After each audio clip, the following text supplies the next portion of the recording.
As doideiras. Você tinha que tomar o papel completo, você pergunta. Tô ao vivo? Vocês estão por aí já? Hein, gente? Tá aparecendo aqui pra mim que o Instagram está informando os meus seguidores. Está ao vivo, passou aqui.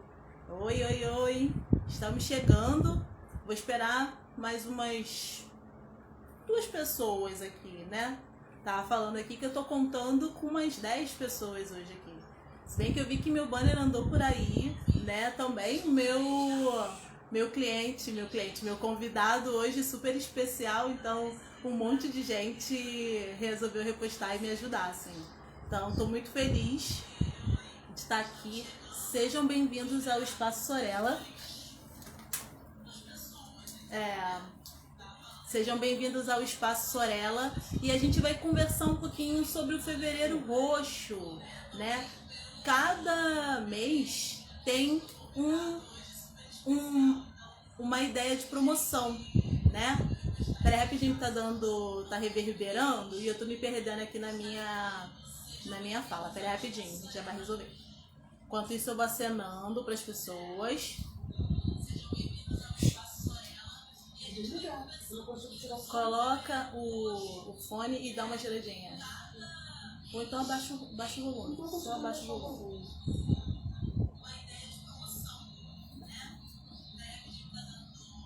Eu tinha que abaixar para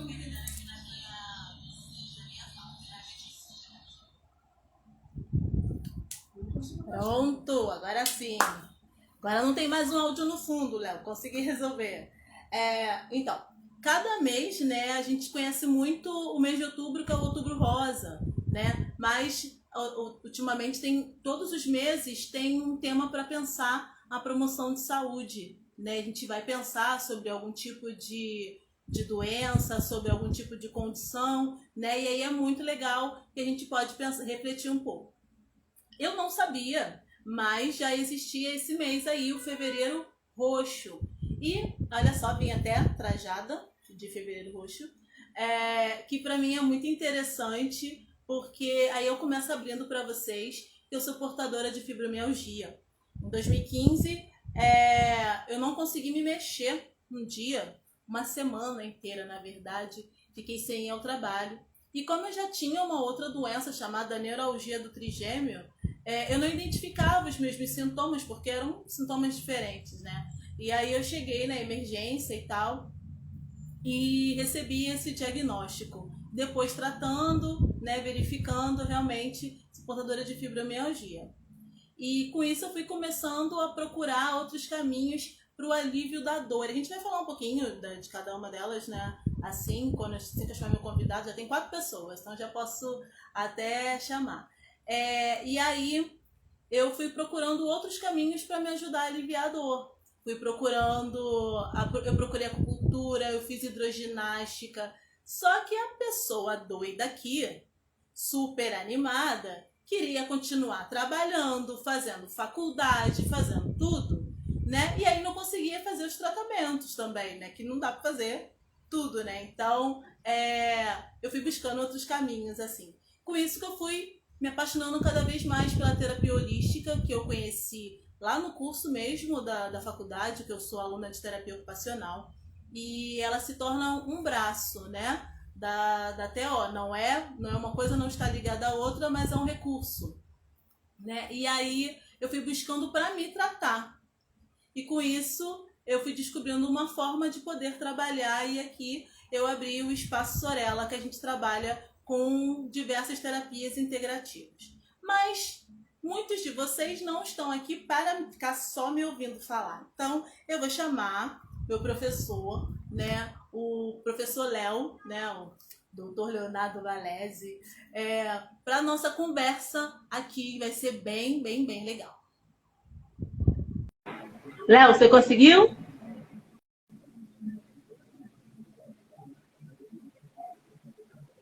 Tô aguardando. Parece assim, aguardando o Leonardo Valese, né? Esse semestre eu tive o prazer, né, nossas matérias foram online, eu tive o prazer de ser monitora da disciplina que ele leciona, que é Neuropsicologia e Reabilitação Cognitiva. E a gente vai falar um pouquinho que é isso, né? Que é um nome bonito, né? Reabilitação, neuropsicologia, reabilitação cognitiva.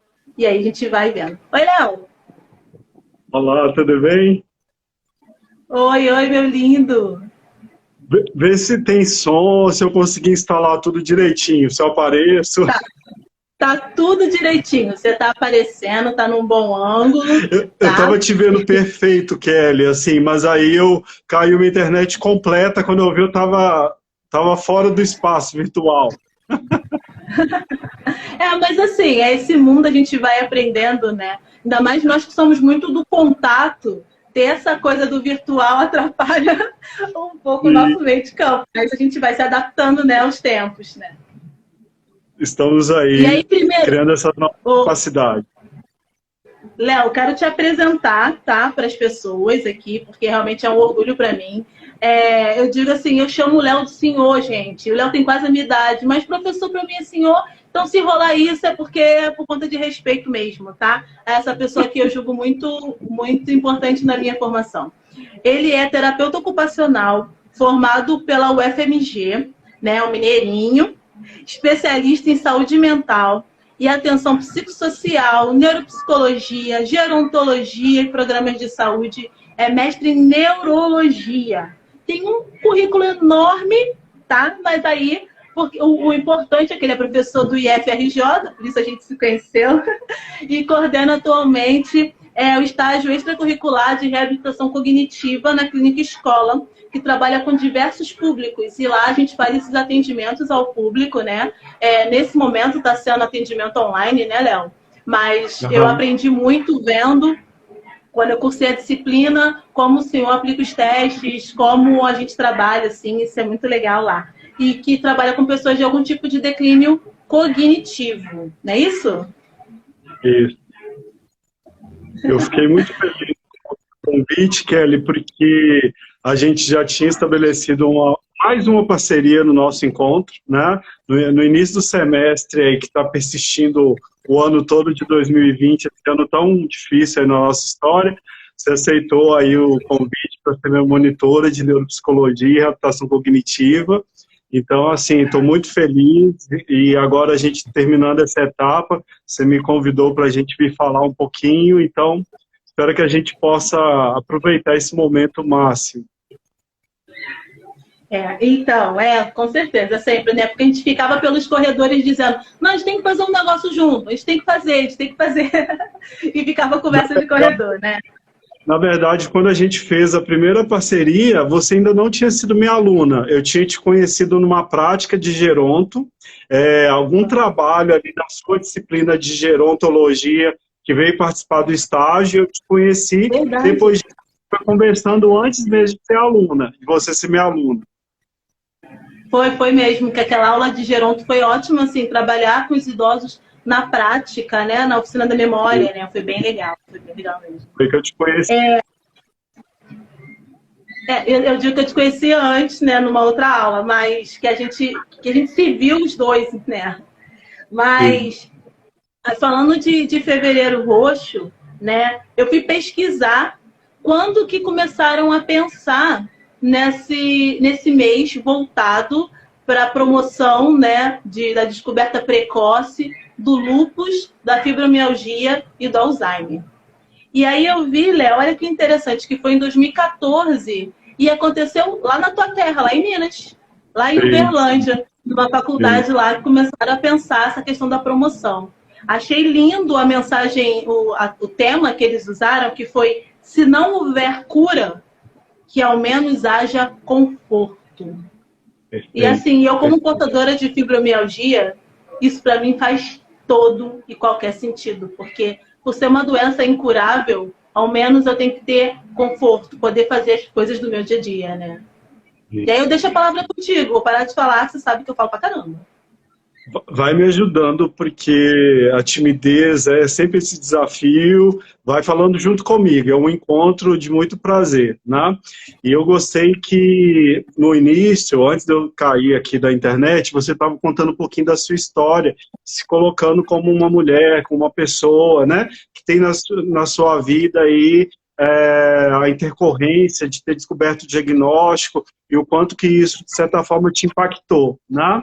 E eu acho muito interessante, porque quando você destaca isso, Kelly, a gente consegue te localizar na sua relação com o que é mais importante. Você está falando do trabalho, das suas vocações, de tudo que você se envolve, você brincou na forma de se referir consigo mesma, né?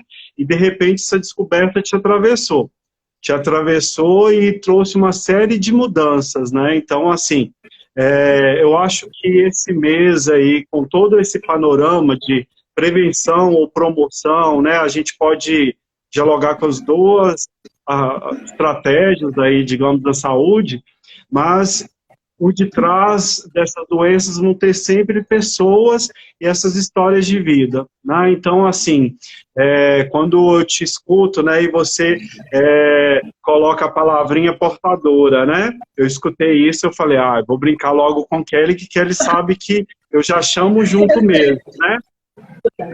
Demônio. Vou falar. Né, que é isso, né? Muitas das vezes a gente tem esse lugar do adoecimento e a gente se confunde, né? É como se fosse a Kelly portadora disso que toma tanta energia, desafia aí a sua vida, a sua organização, suas rotinas, mas o nosso desafio aqui, assim, para promover, é de que a trajetória, a reconstrução se dê para além disso, né? Para além de algo que a gente carregue, né? Kelly já sabe, a gente já conversou várias vezes, Kelly tem formação, Kelly é professora, Kelly estuda, Kelly tem trabalho social, ela tem papéis sociais ali que ela corresponde, ela tem uma trajetória própria, dedicada na faculdade, além de tudo, ainda puxa sardinha para falar que é minha monitora esse semestre na disciplina. Ser portadora, né, usando essa palavra, não define Kelly como mulher. É mulher, né, Kelly, que tem esse nome, que tem uma história de vida, tem uma orientação, tem os seus papéis, e esse adoecimento te atravessa de forma a reajustar todo esse envolvimento, né, com todas as ocupações que você é solicitada. E quando a gente vai vendo uma estratégia como essa de promoção, eu acho que o convite é justamente esse, igual o lema, igual esse lema que você destacou, né? Que se não atingirmos a cura, que possamos, pelo menos, promover um pouco mais de alívio, um pouco mais de conforto, e que, de certa forma, carregar essa doença não seja a única identidade, ainda que os sintomas sejam completamente expressivos, né? Que aí eu meio que gostaria que você falasse um pouco, né? Que você contou a descoberta do diagnóstico, mas eu já te vi em crise álgica, eu já te vi em fadiga, então, assim, eu acho bacana também você colocar um pouco nesse aspecto para a gente depois falando mais possibilidades. Nossa, eu fico sempre surpresa com a sua sensibilidade, né, de perceber as pessoas que estão à sua volta. Isso, para mim, a gente já conversou sobre isso. Eu acho isso muito, muito fantástico, assim, porque são milhares de alunos, né, que passam, assim. Por mais que o curso de TO seja um curso pequeno, né, são várias pessoas passando o tempo inteiro, assim. Mas são pessoas, né.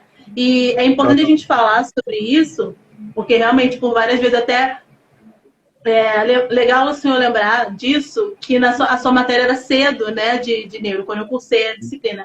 E aí eu falei assim, nem que eu vá passar mal na aula, mas eu tenho que ir, né? E eu ia toda encapuçada para não sentir frio. Nossa, ficava lá no canto, fugindo do ar-condicionado. Exatamente, para poder ter uma vida satisfatória, para poder realizar aquilo que eu sonho, né? Que é ser terapeuta ocupacional. Então, eu precisava viver além disso. E quando você traz realmente, assim, eu lembrei perfeitamente de você na aula falando, não, portador é aquele que porta alguma coisa, vai carregar alguma coisa. Eu falei, caraca, eu errei. Mas é verdade, assim, não é só uma coisa, né? Mas é algo que está, e infelizmente, assim, como o lúpus é uma doença incurável, né? Mas que tem tratamento, que tem alívio das questões, né? Por exemplo, eu tava assim, comigo funciona muito, o frio me fragiliza muito, me deixa muito cansada, e aí ataca até a outra doença, mas ainda assim eu vou buscando meios de minimizar os estresses, né? E eu estava vendo uma coisa assim, que é bem tocante da sua área, né? Que é a questão da memória. Eu lembro de uma conversa que a gente teve uma vez que eu estava muito estressada, com muitas disciplinas, o trabalho. Eu falei, não estou dando conta, eu não estou lembrando das coisas, né? E aí entra essa questão da reabilitação cognitiva dentro nesse quadro, né, da fibro. Porque, assim, tá bonita, tá lá, tá vivendo a vida dela, tá com 37, quase 38, não tem nada, né? Mas, de repente, uma coisa que eu falava, eu tenho medo de esquecer completamente o que eu estou fazendo, de dar aula e não me recordar o que eu estou fazendo na minha vida, né? E a gente conversava sobre isso um dia depois da aula, que foi um carinho sem tamanho de você perder o seu almoço para poder conversar comigo sobre essas questões. E aí você falava sobre essa questão do estresse. Eu queria que você replicasse, sabe, do quanto a reabilitação cognitiva, num trabalho efetivo, no nosso caso foi uma conversa mesmo, né? Sim, foi um pode acolhimento. ajudar, pode ajudar a minimizar essas questões do esquecimento, de eu não poder de não poder desempenhar os meus papéis, né, de mãe, de professora, de cantora, do que for, né, dentro da minha vida, né? Aí fala um pouquinho de como a reabilitação ajuda nisso. Eu achei esse destaque muito importante, porque a proposta, talvez mesmo que a gente vai defender, é sempre desse manejo e que ele atinja esse nome que você já me antecipou, de satisfação, né? Então, que a gente cumpra alguns objetivos, esses objetivos eles se tornem como algo que traga uma realização pessoal para aquela pessoa, né? Se a gente talvez destaca aí, bom, me ajuda a pegar o roxo, tá? Se eu fugir dele, você me ajuda a reorganizar, mas assim, a gente pega aí, por exemplo, a vivência do lúpus, né? A pessoa que vai estar ali na manifestação da doença, ela vai ter o sintoma de fadiga muito marcante. Na fibromialgia, a gente vai ter uma presença de dor, que é claro, também vai vir com fadiga, né, com esse esgotamento, essa dificuldade de renovar, mas vai ter uma presença de uma dor muito difícil de ser compreendida pelo meio, pelo entorno, né, porque é uma dor que não está tendo um processo lesivo aparente, está tendo uma fratura, né, não está tendo uma queimadura, nada ali que seja objetivo de ser localizado. Né? E a mesma coisa, poderíamos pensar aí nessa dimensão quando o Alzheimer está inicial ou que está em suspeita de qual declínio cognitivo aquele indivíduo vai vir a apresentar e, portanto, ele está perdendo funções, aquela pessoa está com dificuldade de manter ali a socialização.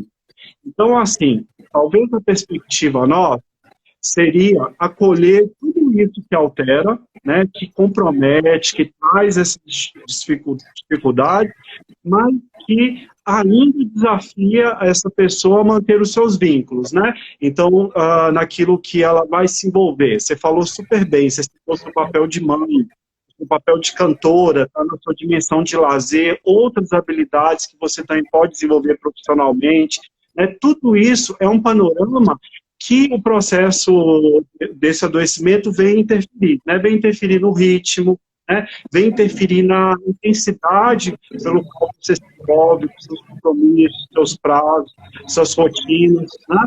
Então, a reabilitação cognitiva, ela vai propor um pouco como avaliar isso e qual a repercussão que isso tem na vida daquele indivíduo. Por exemplo, né, a fadiga, né? A pessoa que vai sentir a fadiga imediatamente após o sono, né? Vão até falar muitas das vezes, o meu sono não foi reparador, mas é uma manifestação da fadiga que ocorre, por exemplo, já no início do dia para aquela pessoa. Outras vão estar associadas com alguma alteração do ambiente, geralmente a expressão de calor. Para a gente aqui que tem o Rio de Janeiro sempre quente e úmido, é muito comum as pessoas relatarem que essa fadiga ela vem no final da tarde, né? Eu tenho um esgotamento maior depois do almoço, todos os compromissos que eu precisaria honrar momento, eles são, para mim, atividades hercúleas, né? Não sei se você lembra, uma vez eu usei aquela imagem do complexo de Atlas, né? Que da mitologia nós vamos ter ali aquele guerreiro carregando todo mundo, né? O mundo inteiro ali nas costas. Então, vencer esse sintoma traz uma dimensão de um trabalho gigantesco na vida daquela pessoa. Então, a reabilitação cognitiva vai tentar avaliar como está essa interferência nas atividades que não possam ser interrompidas, né? Que nível de participação ainda vai ser preciso, porque às vezes os papéis são familiares, são papéis do trabalho, né? Essa pessoa, ela precisa corresponder a uma série de expectativas de exigências e esses sintomas não vão desaparecer, eles vão continuar ali. Naturalmente, de um indivíduo para outro, a resposta da dor, por exemplo, como é muito forte na experiência da fibromialgia, né, ela é diferenciada. E socialmente é uma construção, talvez, imaginária, identitária, de que as mulheres, elas aguentam mais a dor, né? E a gente sabe que a fibromialgia, ela é mais manifesta entre o grupo de mulheres. Claro que também vai ocorrer entre homens, né? Claro que também vai ocorrer nos adultos, nos idosos, mas ela é uma doença que se manifesta mais na idade mais produtiva do adulto, né? Que pode persistir na meia-idade, pode chegar na velhice, né? Então a gente vai vendo que cada um desses desafios trazem para nós perspectivas de entender como que isso ocorre naquele cotidiano. Então, talvez modificação do ritmo, talvez a eleição de algumas atividades que são mais prioritárias no curto prazo, outras que a gente vai desenvolvendo relaxamentos, alívios, reposicionamentos, que possam ser organizados um pouco mais à frente, e outras que talvez a gente contraindique naquela aliança terapêutica, né? Era uma atividade extremamente estressante já anteriormente, da descoberta do adoecimento, que para o indivíduo manter seria uma sobrecarga ainda maior. Então, talvez encontrarmos uma alternativa, um projeto viável que a gente aproxime cada vez mais dessa realização. São basicamente assim, algumas dessas perspectivas, né, em que a gente está envolvendo os componentes que a própria pessoa experimenta, né, o ambiente onde ela está imersa, seja a partir das relações, dos papéis que ela desenvolve, ou até do ambiente físico, iluminação, mobiliário, tudo isso, né, e principalmente a organização nas atividades, as atividades que compõem aquela vida. E a Kelly sabe, ela é minha monitora, muitas das vezes eu escuto o aluno falar, atividade que o paciente gosta, atividade que ele sente melhor. Que bom, mas a vida não é composta somente dessas atividades. São todas as atividades que são exigidas, recrutadas, né? Para quem tem a vivência de uma fibromialgia, aguentar 3 horas ininterruptas de aula é cansativo. Na disciplina de saúde da mulher, você levantava, você andava. Na disciplina de neuro, você já ficava fechada lá no canto, né? Porque mudava o mobiliário, era outra sala, te exigia um novo ajuste, né?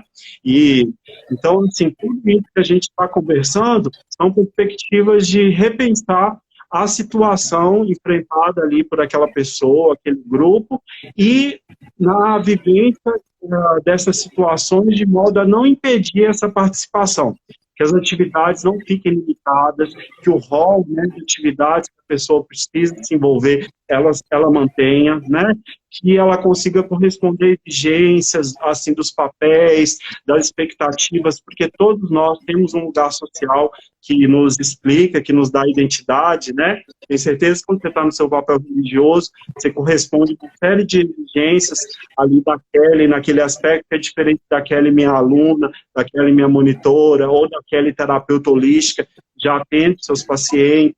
Então, assim, tudo isso vai entrando nesse rearranjo, nessa abordagem de intervenção. Então é uma coisa bem ampla, né? Assim, que a gente pode... E o senhor traz, assim, essa questão, apareceu de novo, viu? Do relaxamento, né, Léo?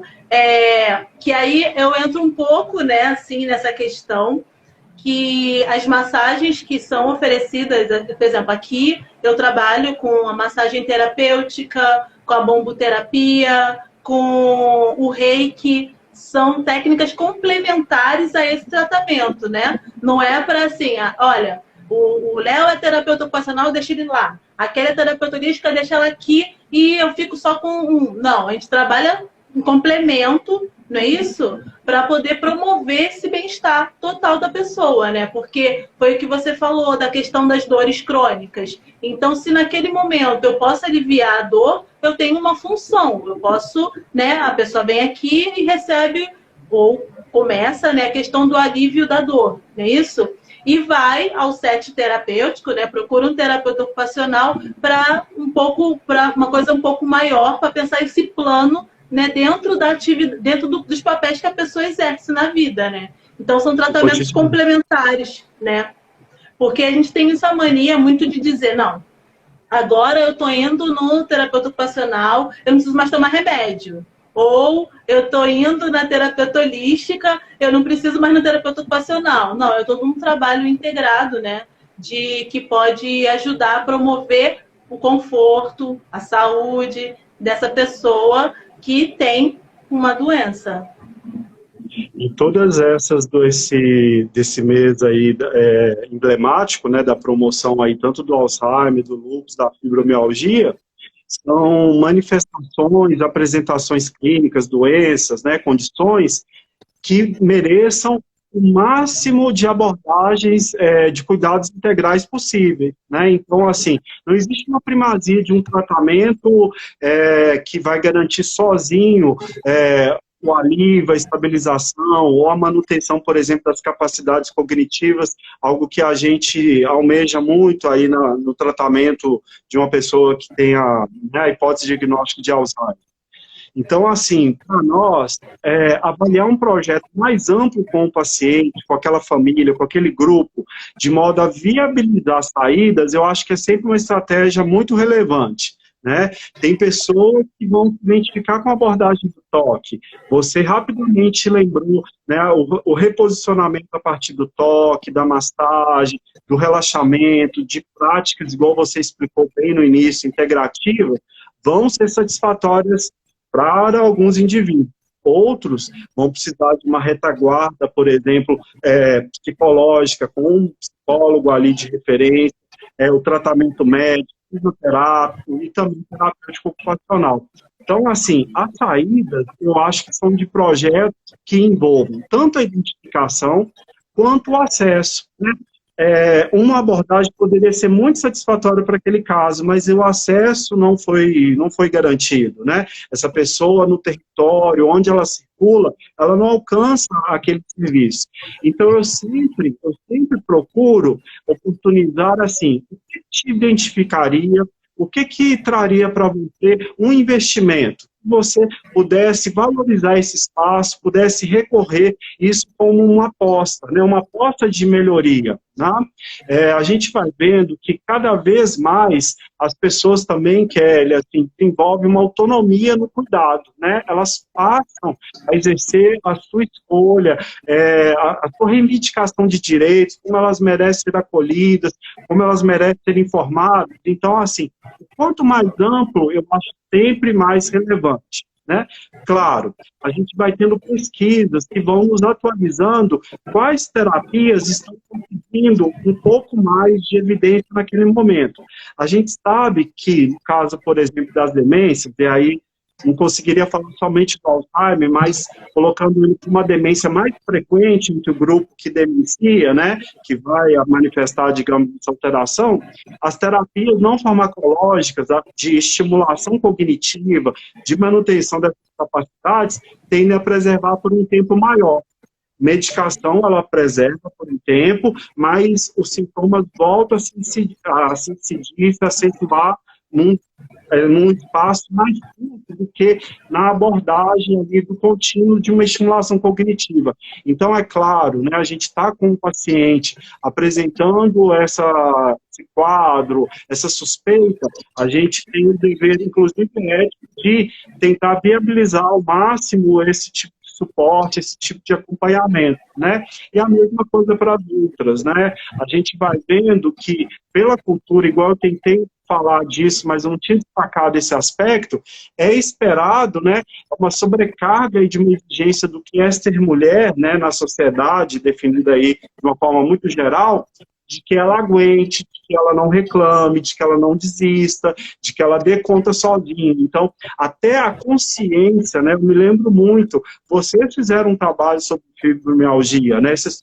fizeram essa discussão muito grande ali, né, de que a conscientização para essa mulher envolve uma série de reajustes na própria vida, né?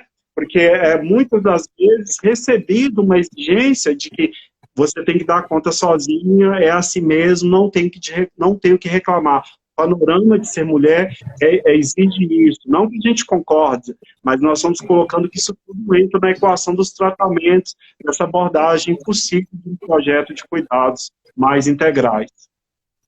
Ô, Léo, eu penso essa questão mesmo, assim, a gente aqui, né, quando eu criei esse espaço e dei o nome de Sorella, a ideia era a gente discutir mesmo questões voltadas para a mulher, né?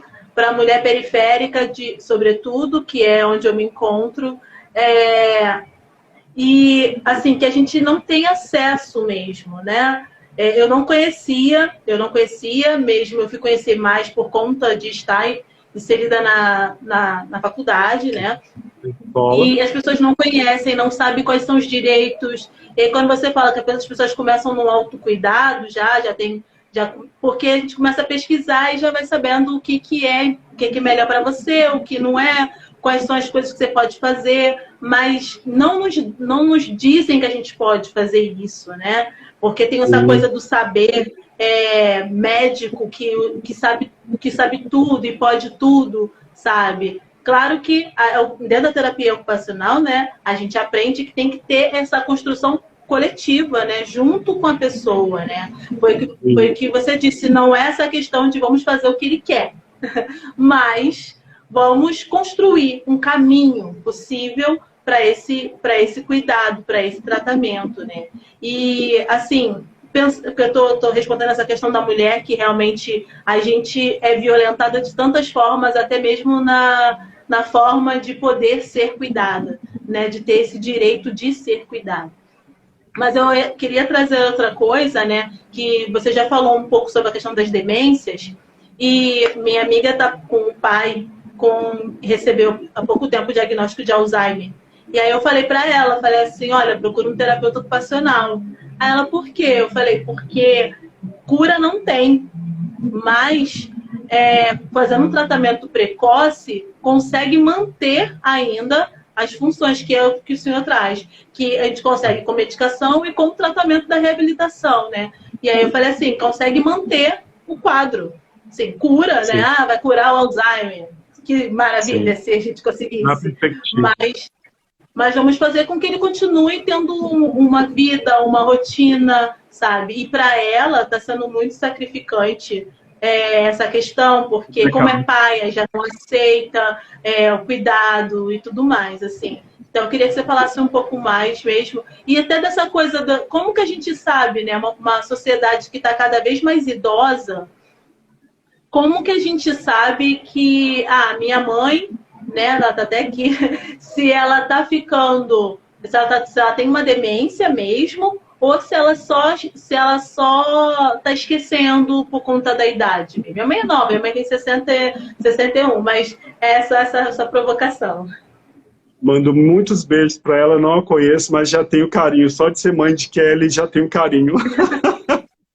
Kelly, eu adoro essa pergunta, e essa pergunta eu devo ter respondido, assim, muitas vezes ao longo da minha jornada, de ter trabalhado sempre assim, nessa área, né? E a minha pergunta e a minha resposta, ela é uma resposta que quase choca, porque eu sempre recebo, ou por encaminhamento, ou por busca espontânea, as pessoas muito angustiadas falando, eu estou esquecendo, vim aqui, por favor, estou esquecendo. E aí a minha resposta é sempre essa, que bom, esquecer também faz parte da vida. aí a pessoa já começa a ficar assustada, um pouco chateada, mas abre um espaço para a gente poder conversar. Né? Claro, naturalmente, existe um esquecimento como função. Né? A gente vive uma série de experiências, a nossa reserva cognitiva ela é gigantesca, de habilidades práticas, de coisas que a gente aprendeu a fazer, de coisas que a gente nomeou, de coisas que a gente calculou, de coisas que a gente entendeu. Então, assim, nós temos uma rede neuronal bilionária, né? Gigantesca.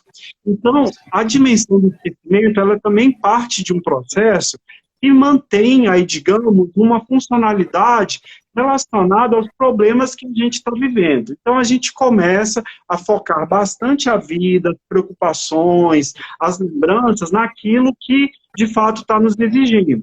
Coisas outras são mais difíceis da gente conseguir lembrar. E isso faz parte da vida, né? Então, por exemplo, assim, eu vejo muitos, assim, às vezes colegas, professores de várias instituições, né?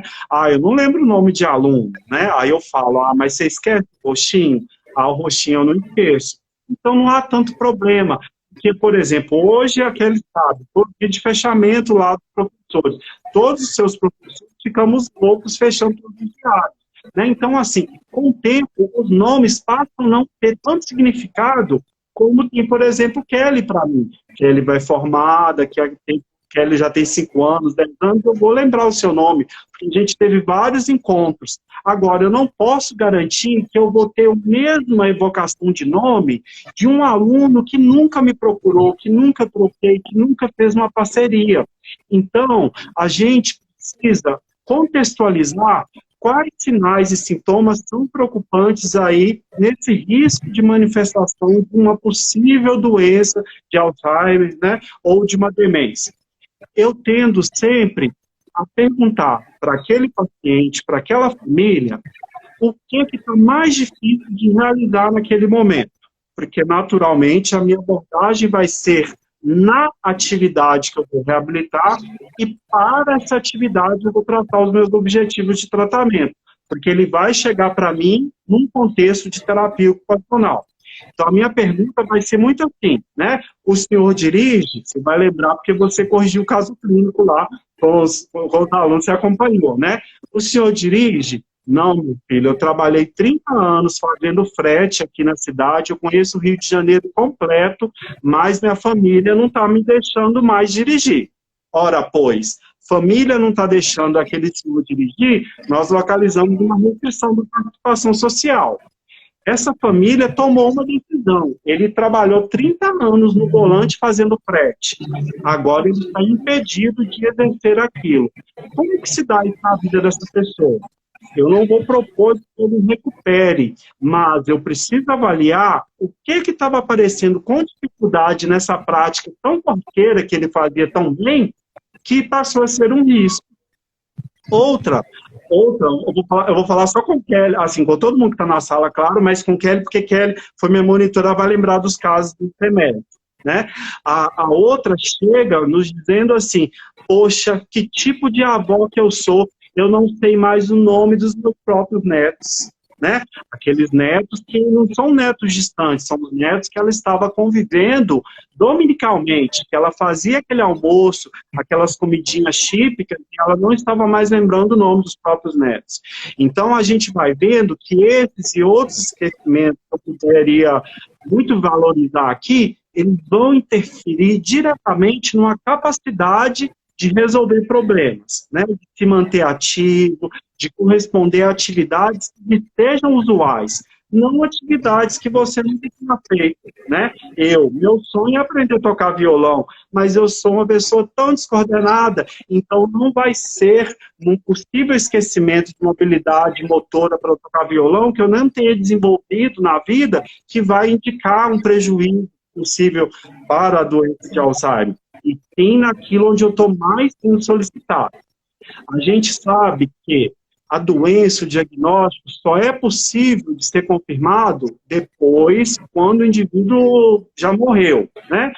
Mas, em vida, esse diagnóstico é de exclusão. vai se excluir todas as outras demências mais gerais, mais possíveis de serem verificadas, e vamos trabalhar com uma hipótese da doença de Alzheimer. Então, nós vamos estimar que etapas eu vou antecedendo para que o meu paciente não acentue uma perda. Inicialmente, tem esse aspecto aí dessa memória muito relacionada também com funções de linguagem, alguma coisa de nomeação, alguma coisa associada à função dos objetos, o significado daqueles objetos, e que isso possa muito passar de ser percebido, principalmente se o indivíduo tem uma reserva cognitiva mais alta, né?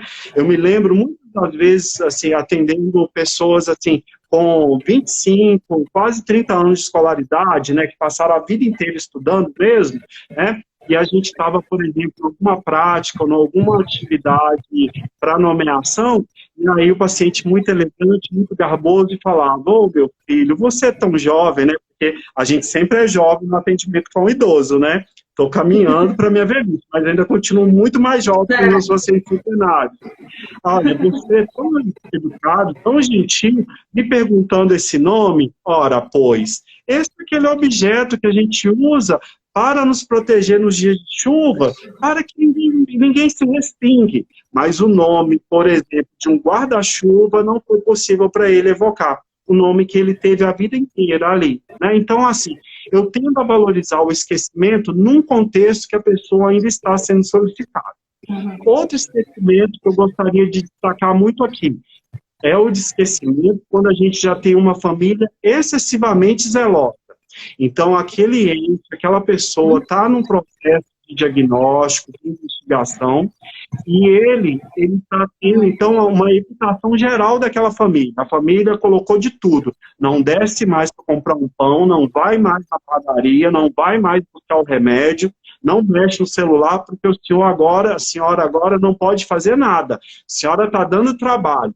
Essa privação, ela tende a trazer ajustes em vários aspectos, naturalmente, até aspectos emocionais, digamos assim, afetivos, mas aspectos também funcionais, no sentido de pouco repertório, pouca possibilidade de se desafiar aquela pessoa vai apresentar. Então, há uma espécie de reatividade para que esse esquecimento fique mais intenso nesses casos. Então, também seria algo para a gente se preocupar.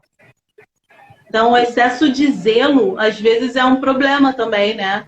Que aí você pode impedir da pessoa continuar na sua rotina e adquirindo novos conhecimentos, né? Que possam ajudar nesse quadro. Uma pessoa aqui está falando, a Daisy, 5346, ela está dizendo que a mãe teve Alzheimer e foi diagnosticado desde o início e tomou vários remédios, e ficou em casa até a terceira fase da doença, e depois eles foram obrigados a internar.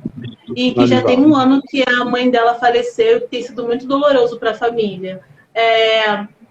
Uma pena, Daisy, que não sei se você foi orientada, que tinha também mais uma possibilidade de tratamento da sua mãe, que era na terapia ocupacional, com a reabilitação cognitiva, né? Eu não sei bem como você foi orientada para essas coisas, mas esse é a importância do nosso bate-papo, é dizer que existem outras possibilidades de tratar essas doenças, né? Primeiro falar um pouquinho delas e falar que existem outras possibilidades de tratamento, que não só os que nós estamos cansados de conhecer, que é a medicação e fim, sabe? Que tem um serviço da terapia ocupacional, que tem um repertório imenso de tratamento. Quando o professor fala de atividade, ele está falando desse repertório, dessas possibilidades que a gente tem de, através de coisas simples, como se vestir, como escovar os dentes, usar disso para poder comer, né?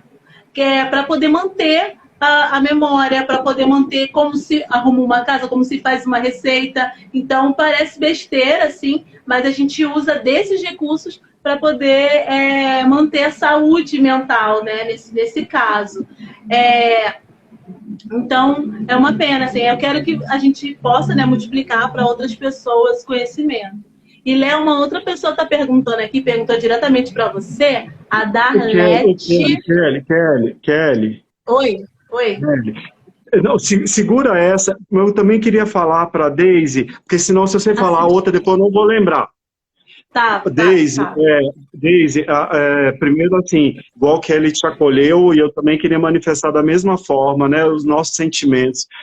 A vivência de uma pessoa que adoece, né, assim, com demência de Alzheimer, com a doença de Alzheimer, ela envolve toda uma família, então a sobrecarga aí dos cuidados, as mudanças de rotinas, a dependência ali para a realização de atividades diárias é algo extremamente extenuante, né, então assim, eu achei importante o seu relato, porque vocês conseguiram oferecer um cuidado ali dentro do domicílio o máximo prolongado possível, e depois foi uma dependência, inclusive, da instituição, né? E a gente vai acompanhando isso, e é importante da gente, inclusive, apoiar, né, assim, que a família tome esse tipo de atitude, entenda isso como algo possível, não que para todos os casos vão ser necessários, ou tudo é obrigatório, não é disso que eu estou falando, mas de que esse percurso, esse desenvolvimento solicita a família completamente,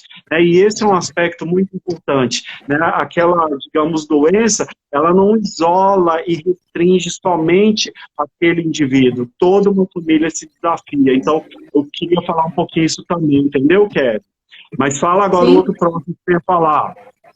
Então, a Darlete, ela diz que você está muito lindo e pergunta qual o melhor tratamento para fibromialgia.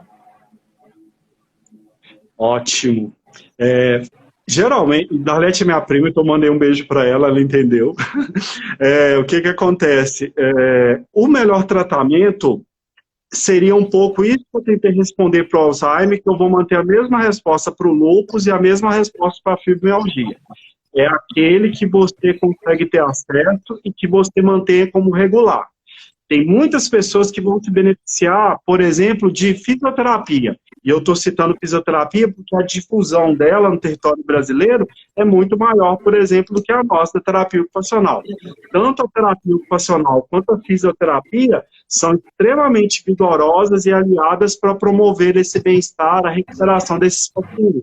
Mas o acesso à terapia ocupacional, eu não sei se é o mesmo de um fisioterapeuta. Falando não sei, bem retórico, porque a gente sabe que ele é menor.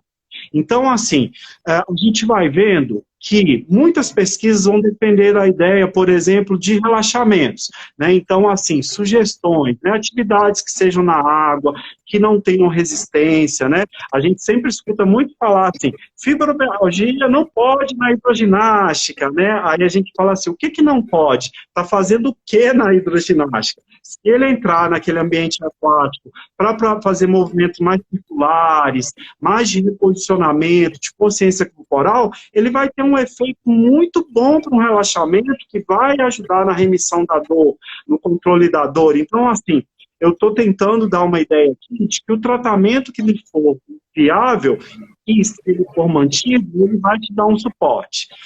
Eu sempre recomendo outras saídas que não só o tratamento, o lazer. O lazer faz parte da vida humana, né? E o lazer é exatamente antagônico ao trabalho. Se o trabalho nos exige, nos estressa, nos dificulta, nos causa tanto transtorno, o lazer ele faz oposição. No lazer ele é despretensioso, ele é gratuito, porque eu me envolvo com as coisas que vão me deixar feliz e alegre de graça, né? Assim, porque eu quero estar bem ali naquele espaço.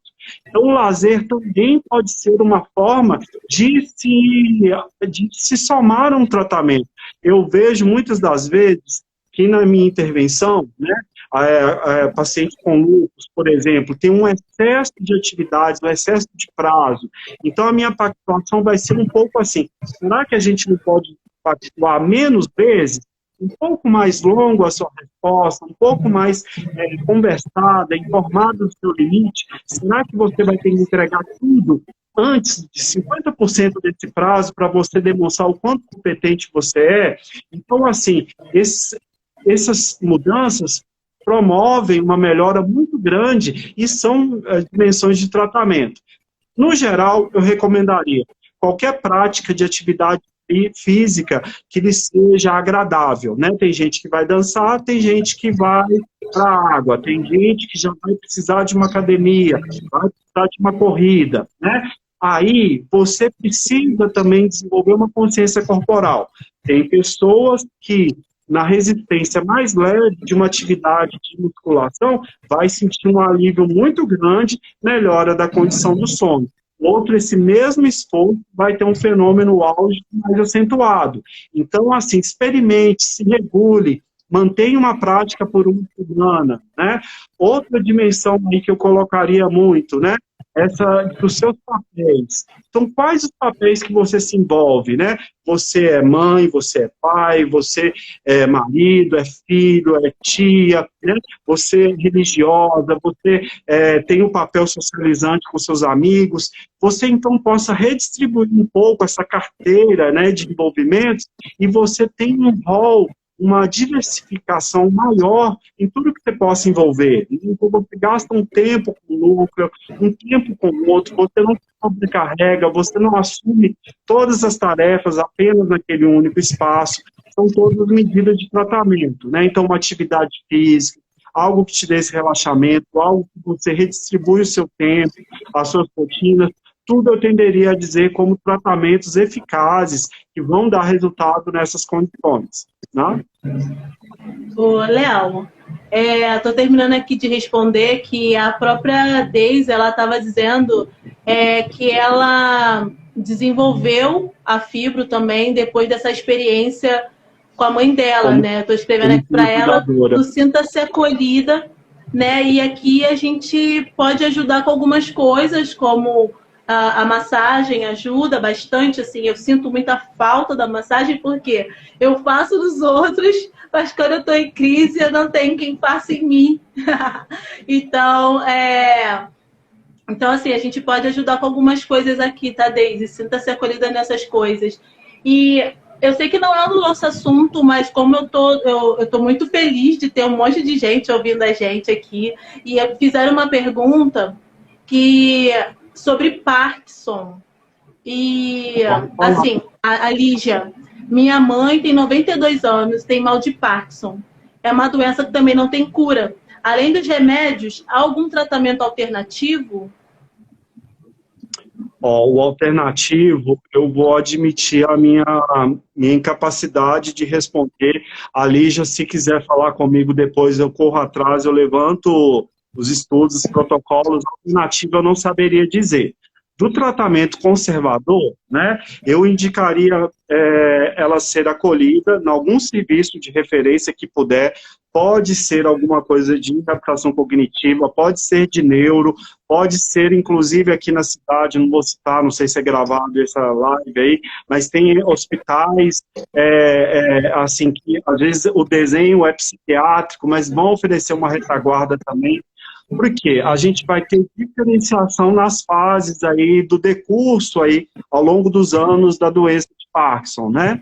E no início a gente não está esperando alterações cognitivas, muito pelo contrário. A gente precisa avaliar no início da doença para ir registrando todos os aspectos desse paciente que tendem a serem mais comprometidos ao longo dos anos, né?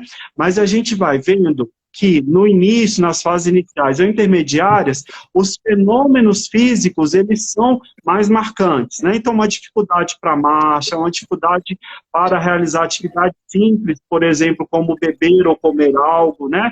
Que vão trazer aquela queixa tão importante da rigidez, da dificuldade de iniciar um movimento, que vão levar também a longo prazo aquele aspecto que eu já chamei a atenção, que era a privação. Então, olha, ele não está podendo fazer nada, papai não está podendo fazer nada porque ele tem Parkinson, mamãe não está podendo fazer nada porque ela tem Parkinson. E aí eu tenderia a relativizar um pouco isso, né? Que oportunidades a gente vai continuar a oferecer para que essa pessoa continue sendo envolvida, continue a ser solicitada e que ela adapte, né? É esperado um pouco mais de identificação, né? Então, aquela resposta motora, daquela habilidade, daquela integração que era anterior, não é a mesma, né? E aí as famílias tendem a super proteger ou também é possível de ocorrer desacreditar desse paciente, assim como ocorre na fibromialgia. Então, por exemplo, eu escutava muito, trabalhei muitos anos no norte de Minas, e lá tinha gírias que eu amava, assim, e aí o pessoal falava calundu, que é tipo uma preguiça, tipo uma teima, sabe, Kelly? Então eu falava assim, fulano faz muito calundu, não quer, eu mando fazer, mando vestir, mando levantar da cama e não faz. Eu falava, se ele faz calundu, eu vou fazer calundu e meio, vamos ser 2 teimosos, vamos começar assim, e a gente ia com algumas abordagens que ajudavam a iniciação do movimento. O movimento ele fica muito congelado, ele fica freezing, né? O pessoal usa esse nome do inglês, que é um movimento que, na hora de organizar aquela praxia, o paciente não consegue atingir esse controle motor, então ele precisa de uma pista, ele precisa de uma descarga proprioceptiva, ele precisa de um estímulo ali dérmico, da musculatura, que o ajude a organizar aquela sensação e ele vai poder participar. A mesma coisa ocorre com o objeto na mão que agarra, para algo que não consegue sustentar, que perde a força, que vai tendo as quedas. Então, assim, essas diferenciações merecem estar acompanhadas. Então, o que eu sugiro? Encontre qualquer lugar de referência. Infelizmente, aí essa crítica eu vou falar, porque aí é o assumo mesmo, né? Nós estamos numa cidade cujo desenho de saúde pública é muito maltratado, né? Então, a gente vai tendo isoladamente no território um serviço que organiza uma resposta e outro que organiza parte dessa resposta, mas poucos se conectam, né? Então a gente vai vendo essa dificuldade mesmo para as famílias. Mas algo que eu vejo que ajuda muito é a associação temática. Então entra mesmo no Google, associação das famílias, de pessoas portadoras de Parkinson, né? As associações usam muito esse nome aí, eu brinquei com o Kelly com todo carinho.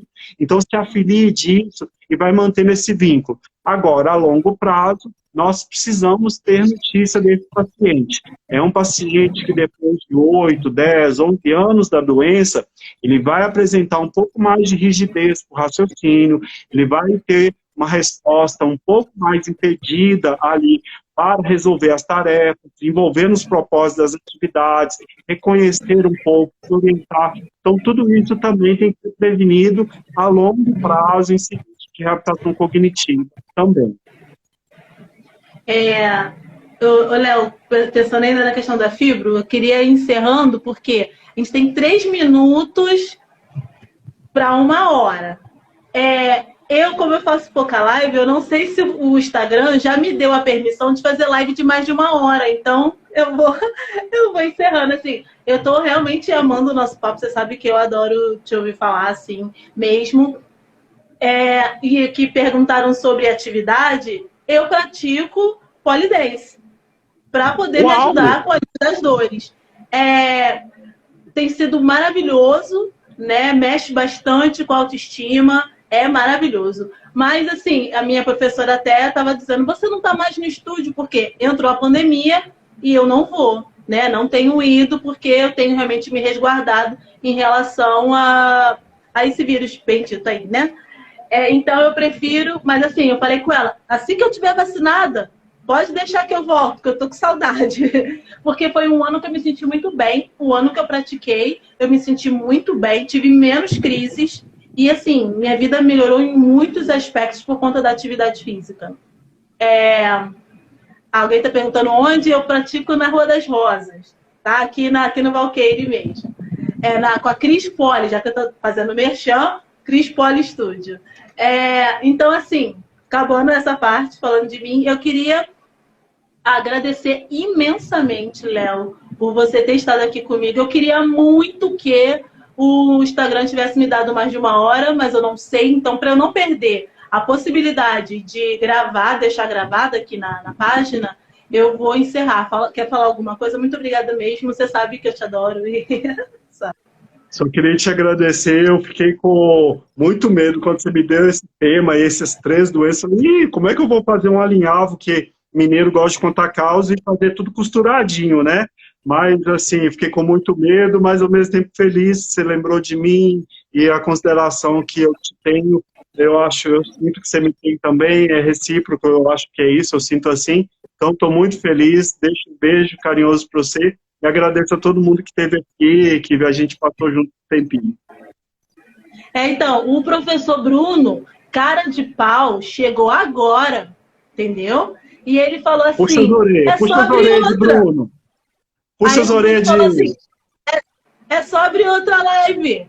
Olha, e eu aqui Desse suando, jeito, né? você suando aí. Mas assim, o bom é que o povo gostou e eu sei que se a gente tiver um outro encontro, as pessoas vão estar por aqui, tá? Muito obrigada, Léo. Beijo. Obrigado a você, foi ótimo. Um beijão pra você e todo mundo. Tchau. Tchau. Como é que sai aqui? Eu vou te tirar, deixa eu ver se eu tiro tudo. Ah, tá.